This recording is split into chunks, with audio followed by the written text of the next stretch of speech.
Go. Ngayong buntag ko, ako si Fabres Marie Labrador. Ako ang grades. Whole year, 120,000. Ako kayo siya epekto.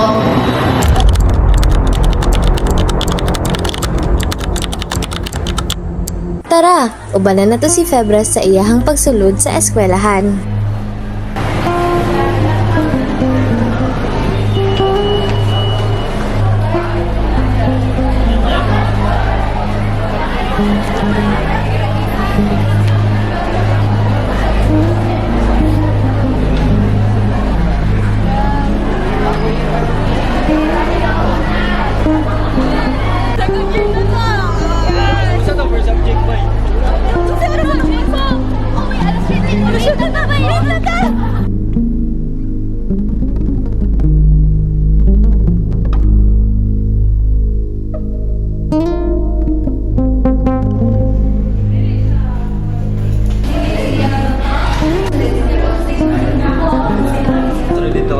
Ha? Sure, oy. Nag-chat si ma'am, puro.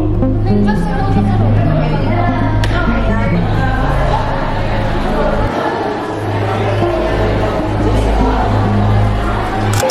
Hi, ma'am. Hello. May buntag. Kasi pangalan niyo mo? Ako si Fabres Marie Labrador. Ilan ita? 20. What's the program niyo karon? Now, I in college sa nursing program Asa ka nag-eskwela? sa Davao Doctors College. Unsa na year level niyo ko? Second year. Unsa yung mga problem niyo na bina-face sa imong program karon? As of now, isudjud ang tuition fee, no? Especially ako mama is OFW. Ang papa working siya, pero kanang nursing is very in demand in terms of financial situation, sige na ganyan niya. Mag-isip ni cope sometimes kay sa isa ka semester na mo, madagal na siya 16,000 and then napay second semester. So, in the whole year, duha ka semester. Sa isa ka year, maka 120,000 ni kinakatako na na. Kasi apekto sa pandemic sa imong mga course. Ako kayo siya epekto. Especially ang ako ang program na gipili kay line sa healthcare. Kanya, sukat atong nagka-pandemic na kay na uso na ba atong module online classes. So karon module online dandan ang among klase dili siya perminti face to face. So kulang ang among exposure sa hospital, kulang ang among dili may kulang og knowledge, pero mas better unta siya if face to face to siya na mga klase.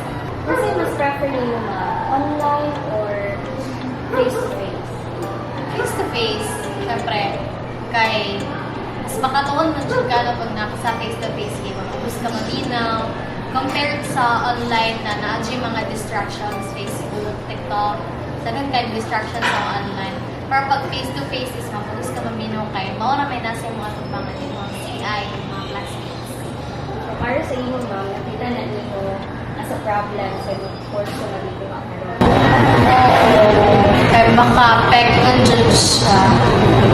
Storms, as fierce as they don't last forever. They test our strength, our patience, and our purpose. The key to surviving isn't perfection, it's perseverance. It's choosing to show up even when you're exhausted. Being steadfast doesn't mean you're never shaken. It means you keep standing even when the wind howls. Nursing school may break you down, but it also builds you up into someone wiser, into someone stronger.